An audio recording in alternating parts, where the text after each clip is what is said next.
You're playing cards. You're gambling with the lives of millions of people. You're gambling with World War III. You're gambling with World War III.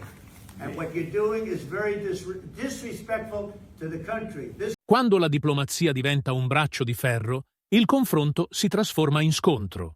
Nel video di oggi assisteremo a un dialogo acceso che va oltre le dichiarazioni di facciata, mettendo a nudo tensioni, strategie e posizioni inconciliabili. Ma chi ha davvero le carte in mano?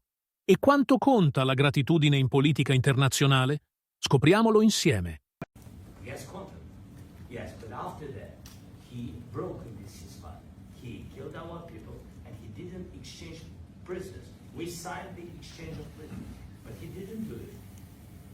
What kind of diplomacy, GD, you are speaking about? What do you mean? I'm talking about the kind of diplomacy that's going to end the destruction of your country. Yes, but if you Mr. President, with respect, I think it's disrespectful for you to come to the Oval Office and try to litigate this in front of the American media. Right now, you guys are going around and forcing conscripts to the front lines because you have manpower problems. You should be thanking the President for trying to bring it into this conflict. Have you ever been to Ukraine? Did you see what problems we have? I have been to. I've actually watched and seen the stories, and I know what happens is you bring people, you bring them on a propaganda tour, Mr. President. Do you disagree that you've had problems bringing people in your military? And do you think that it's respectful to come to the Oval Office of the United States of America and attack the administration that is trying to prevent the destruction of your country? A lot of questions. Let's start from the beginning. Sure. First of all, during the war, everybody has problems, even you, but you have nice ocean and don't feel now, but you will feel it in the future. God bless. You don't know that. God bless. You don't God know. bless. You will not have a war. Don't tell us what we're going to feel. We're trying to solve a problem. Don't tell us what we're going to feel. I'm not telling you. Because you're in no position to dictate that. That's exactly what you're doing. You're in no position to dictate what we're going to feel. We're going to feel very good. We're going to feel very good and very strong. You're right now not in a very good position. You've allowed yourself to be in a very bad position, and he happens to be right about it. From the very beginning of the war. You're not in a good position. You don't have the cards right now.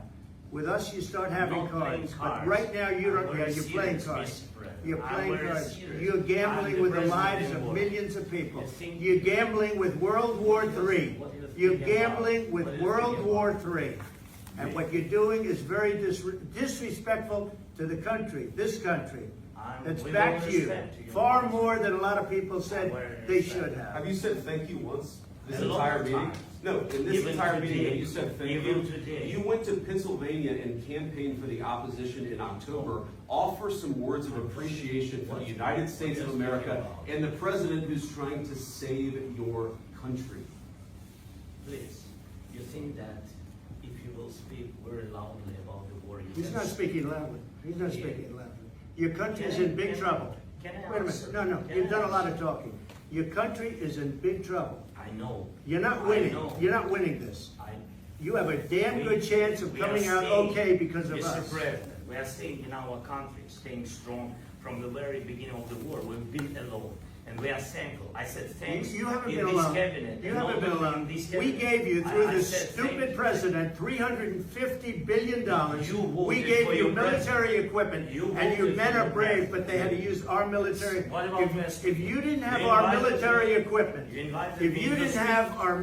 equipment, this war would have been over in 2 weeks. In 3 days, I heard it from Putin. In 3 days. This is something maybe less. In 2 weeks, of course, yes. It's going to be a very hard thing to do business like this. Again, just say thank you. I said a lot of times to American people. Accept that there are disagreements, and let's go litigate those disagreements rather than trying to fight it out in the American media when you're wrong.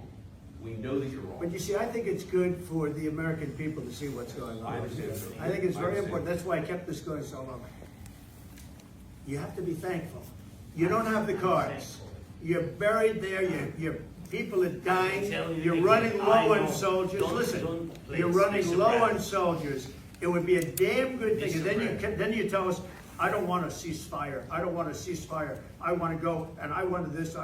Look, If you could get a ceasefire right now, I tell you, you take it so the bullets stop flying and your men stop getting killed. Of course we want to stop the war. But you're saying you don't want a but I ceasefire? said to you, I want a with ceasefire guarantees. because you'll get a ceasefire faster than an agreement. Ask our people about a ceasefire, what they think. That wasn't doesn't with matter for me. you what- That what wasn't this with me. means. It That was with wasn't with a you. guy named Biden, who was not a smart person. This That was is with your- that this was is with your Obama. president. It was your president. Excuse me. That was with Obama, who gave you sheets, and I gave you javelins. Yes. I gave you the javelins to take out all those tanks. Obama gave you sheets. In fact, the statement is Obama gave sheets and Trump gave javelins. You got to be more thankful, because let me tell you, you don't have the cards. With us, you have the cards, but without us, you don't have any cards. One more question to Mr. Vice President. Una conversazione che lascia poco spazio ai formalismi e molto alle verità scomode. Ora la parola passa a voi. Quali sono, secondo voi, le reali dinamiche dietro questo confronto? Diplomazia, interesse strategico o qualcos'altro? Scrivete nei commenti e, se vi è piaciuto il video, lasciate un like e iscrivetevi per non perdere i prossimi approfondimenti.